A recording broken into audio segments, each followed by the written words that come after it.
Assalamu alaikum everyone. Uh, a quick topic that I have presented lately in the CardioEgypt 2022 about cardiac MRI guiding the management of HCM. I have nothing to disclose, and as you may all know that the detection and the incidence or the prevalence of HCM is underestimated, and this is due to many of the patients are on the subclinical aspect, and that's why they are undetected. But now with the new advances in echo and MRI, together with the genetic testing, there has been increased detection of the subclinical cases through family screening or screening of sports members.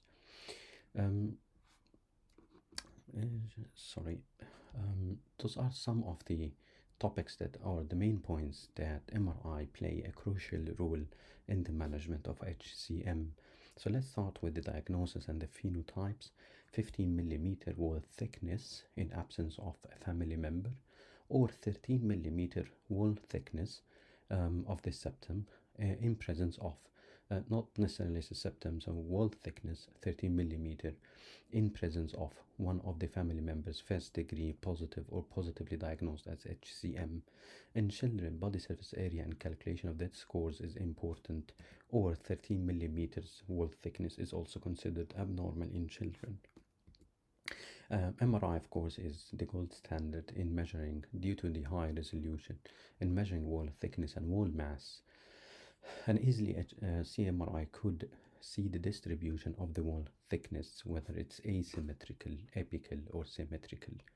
For example, here in these cases where there is asymmetrical hypertrophy of the septum, presence of SAM or LVOT obstruction and the jet of the obstruction, any secondary mitral regurgitation jets, any dilatation of the left atrium, those points are very important. So because they correlate with any or could predict any cardiac events that could take place later on. So a wall thickness around 28 to 30, this carries a high risk for cardiac events and arrhythmias.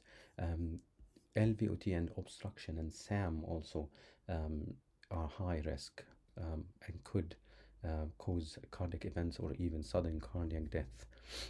Left atrial size, the more or the dilatation of the left atrium in HCM is highly correlated with predicting cardiac events like arrhythmias.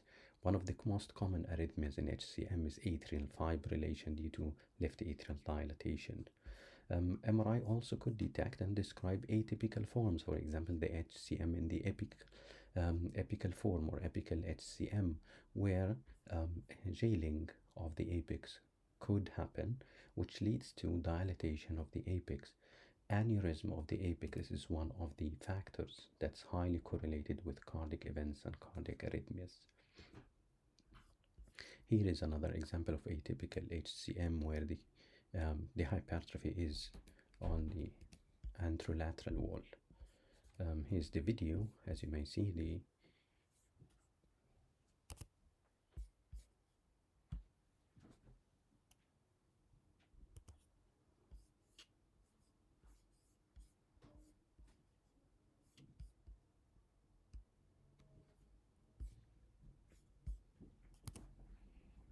نعم 12 لتو 12 لتلت هيجوا بتوع عربية هيجي 12 لتلت كمان نص ساعة.